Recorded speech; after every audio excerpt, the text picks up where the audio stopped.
अरे वाह, कितनी अच्छी बात है। मुझे कितना बड़ा घर मिला है। यहाँ 100 कमरे हैं, इतनी बड़ी रसोई है और बाहर से देखने में तो ये किसी महल से भी ज्यादा बड़ा लगता है। मेरे तो भाग खुल गए। शिवानी खुद से ही ऐसे बोल बोलकर खुश हो रही थी। शिवानी एक गरीब लड़की थी जिसकी शादी एक अमीर 100 कमरों के ससुराल में हुई थी। आज उसकी पहली रसोई थी।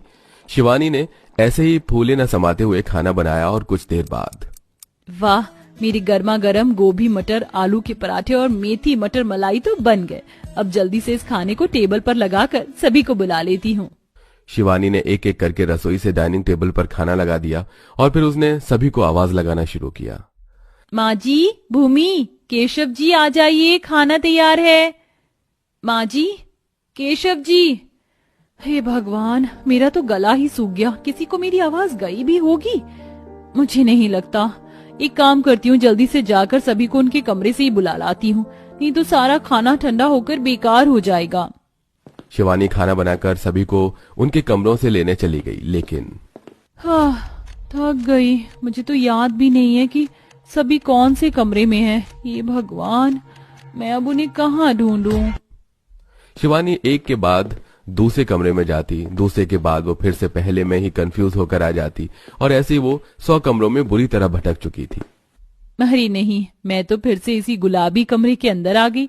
हे भगवान, ये घर है या कोई भूल भुलैया? कौन है जो बार बार दरवाजे खोल रहा है? अरे भाभी, भूमि, शुक्र है कि तुम मुझे दिखाई तो दी। खाना तैयार है, सभी को लेकर नीचे आ जाओ। बेचारी शिवानी बुरी तरह से थक चुकी थी।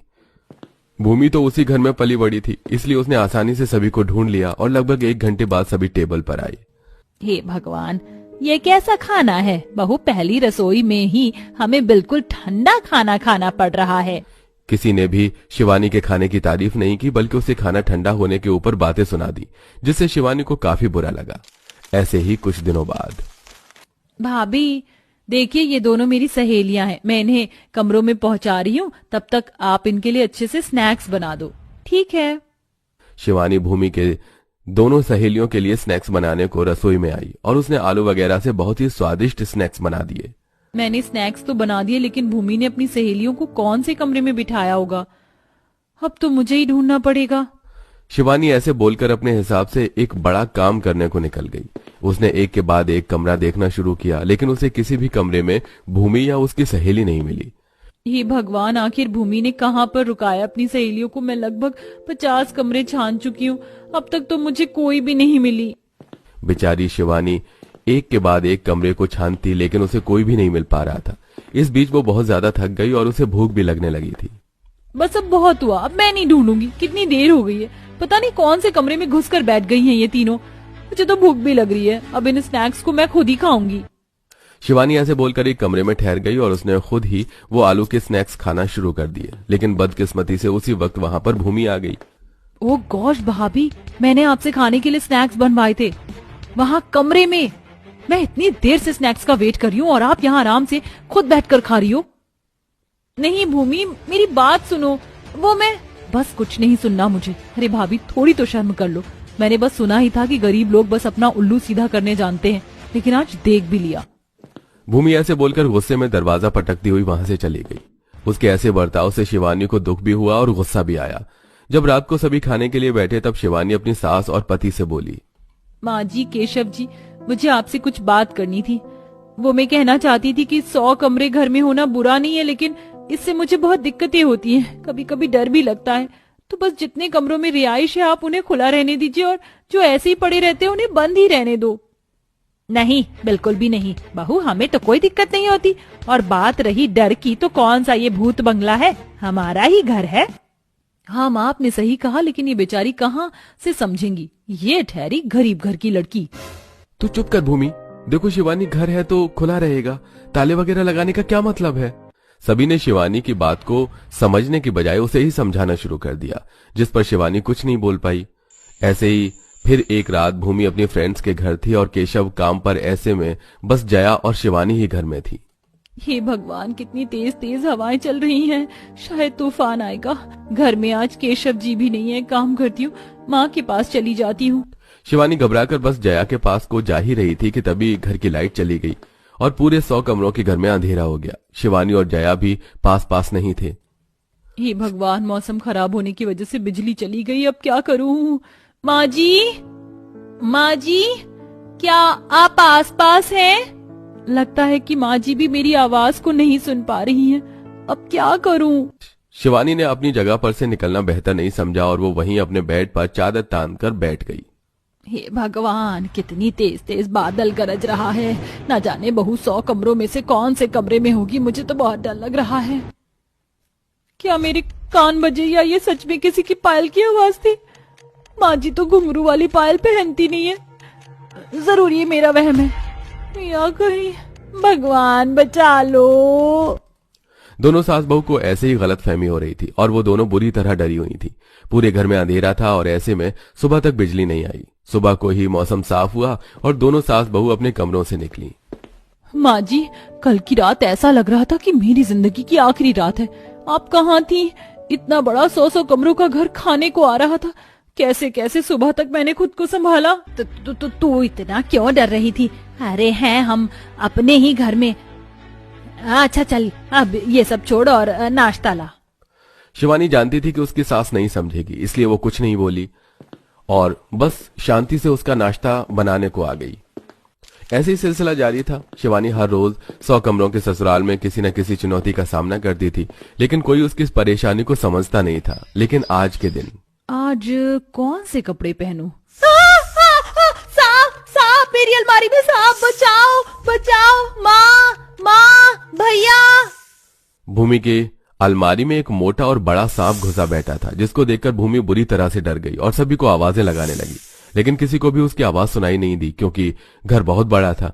अंत में भूमि डर की वजह से बिना अलमारी को बंद किए ही भाग गई और उसने सभी को इस बारे में बताया। हे भगवान, घर में सांप है, मैं अब क्या करूं? भूमि, तूने अलमारी बंद तो कर दी थी ना? कैसी बातें कर रहे हो भैया? मुझे वहाँ अपना तो होश था नहीं, मैं अलमारी कैसे बंद कर दूंगी? हे भगवान, ऐसे तो वो मोटा सांप कहीं से कहीं पहुंच जाएगा। वैसे भी सभी कमरे खुले ही रहते हैं। लेकिन सांप पकड़ में आना भी तो जरूरी है। अब तो लगता है मुझे सांप पकड़ने वाली टीम को ही बुलाना पड़ेगा।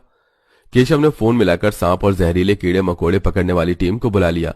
टीम जल्द से उनके घर पहुंची और लगभग 5 घंटे छानबीन करने के बाद उन्हें सांप के साथ साथ और भी जहरीले कीड़े मकोड़े मिले। सुनिए, आपको वो सांप मिल गया क्या?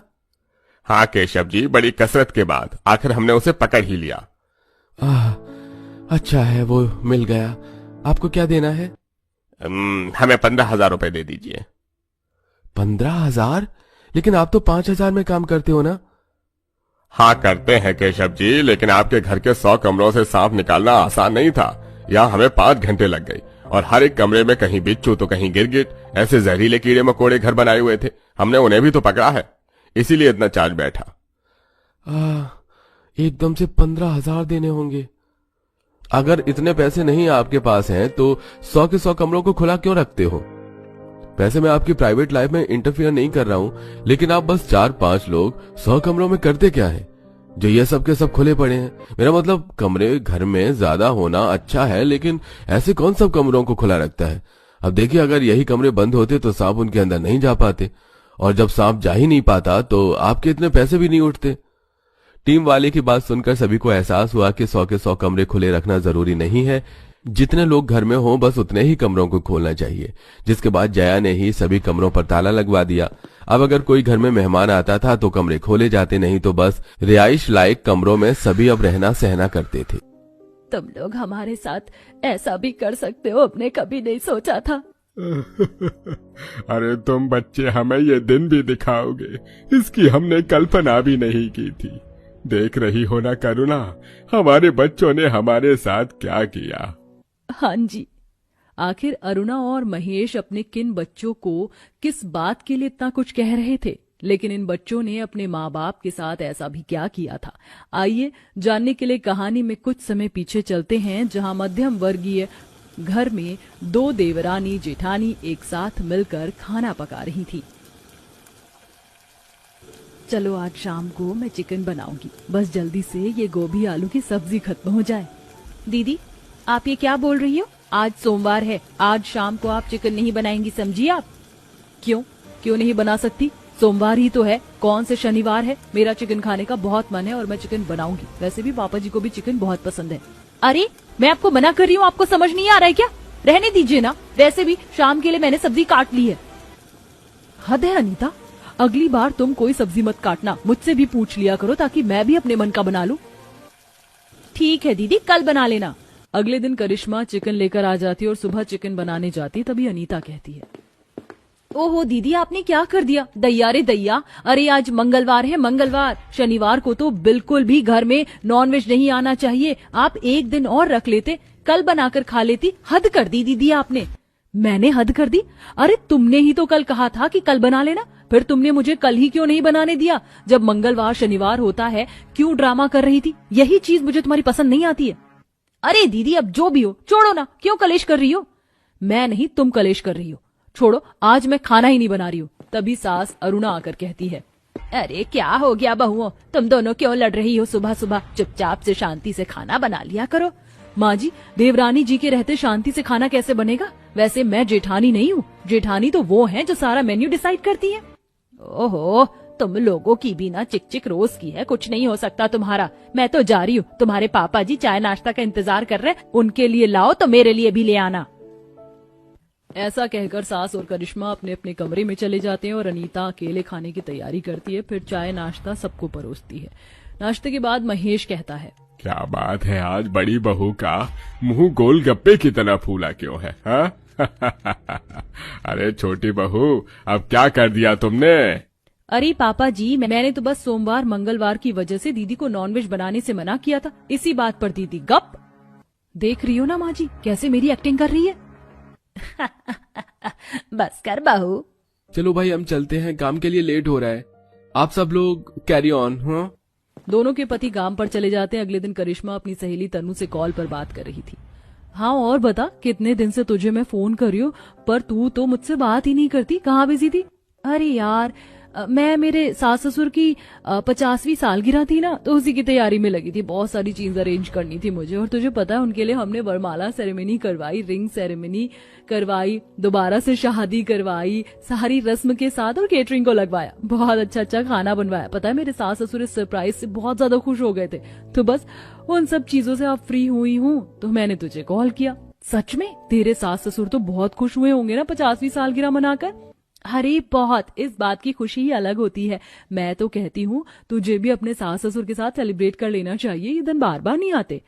वैसे तूने बात तो बिल्कुल सही की है, लेकिन लोगों को तो मम्मी जी पापा जी की सालगिरह याद ही नहीं है, हम बनाएंगे कैसे? व्हाट?